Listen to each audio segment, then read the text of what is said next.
Good morning. Today we're going to look at the second vow that the Israelites took at the time of Nehemiah that they had forgotten over the course of the years after they had made that vow publicly.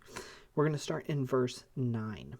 I ordered that the rooms be purified, and I had the articles of the house of God restored there, along with the grain offering and frankincense. So that was the end of the first thing that they forgot. I also found out that because the portions of the Levites had not been given, each of the Levites and the singers performing the service had gone back to his own field. Therefore, I rebuked the officials, asking, "Why has the house of God been neglected?" I gathered the Levites and singers together and stationed them at their posts. Then all Judah brought a tenth of the grain, new wine, and fresh oil into the storehouses.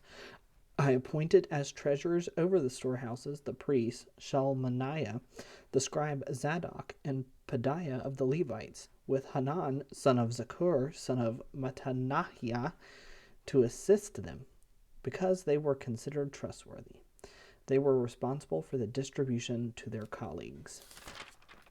So we see here that when things started, when there was this revival at the time of Nehemiah, the people made these vows publicly, and one of the things that they said they were going to do is they're going to start giving their tithe and offering to the Lord. Now, what we've seen here is that the second thing that they forgot is they forgot their vow of support. They forgot that they were going to give a tenth of everything, or maybe they didn't forget. Maybe they hit tough times. Maybe a pandemic hit, the economy tanked. We don't really know what. Oh, look at this. You can see the head of the squirt bottle here. So we don't really know what happened, but we do know that they, over the course of the time, maybe they just got lazy as time went on. They got complacent with their spirituality, but they stopped giving like they should have given. And it says here, I also found out that because the portions of the Levites had not been given, each of the Levites and the singers performing the service had gone back to his own field. Now, I'm going to highlight that because that really jumps out at me. The thing that I want to take away from this is that the Levites were a set apart people. They were supposed to live off of the 10th tithe and offering given by the people. So when the people did not give the full portion of their tithe, the Levites could not devote their full service to the Lord.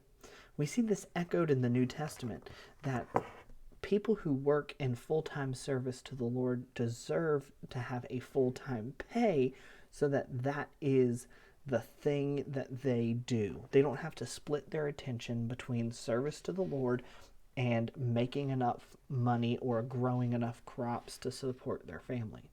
So by the disobedience of the people not giving a tenth of everything, they were stealing the Levites from God. They're not stealing money necessarily, just money from God. They're stealing the people who are supposed to be in service to the Lord, can't be, because they have to be doing other things just to survive.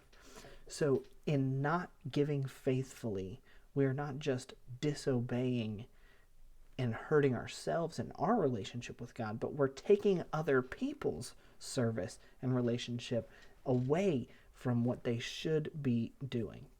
That's huge. So a few takeaways from this. Number one, see that giving is one of the things that decreases when things get rough, but that's why we're supposed to give a first fruit offering. We're supposed to give joyfully and in faith, so that when things get tough, that's still the first thing we give to, and we still believe that if we give everything that we can, that God is going to bless that. Just like in the New Testament, where the widow gave just 2 little pennies, basically, and Jesus stops everyone and says, this woman has given more than anyone else because she gave everything. It wasn't the quantity that they gave. It was the quality and the heart behind the gift. Give what the Lord requires you to give. Now, the next thing that we see is that when we don't give faithfully, we hurt us and others. And we're probably not even fully aware of all of the ways that our lack of obedience robs other people and robs the Lord. So we just need to give faithfully and trust that blessings will follow obedience. All right, giving's always fun to talk about, but read the book. It's the next bullet point through Nehemiah. All right, the Lord be with you today.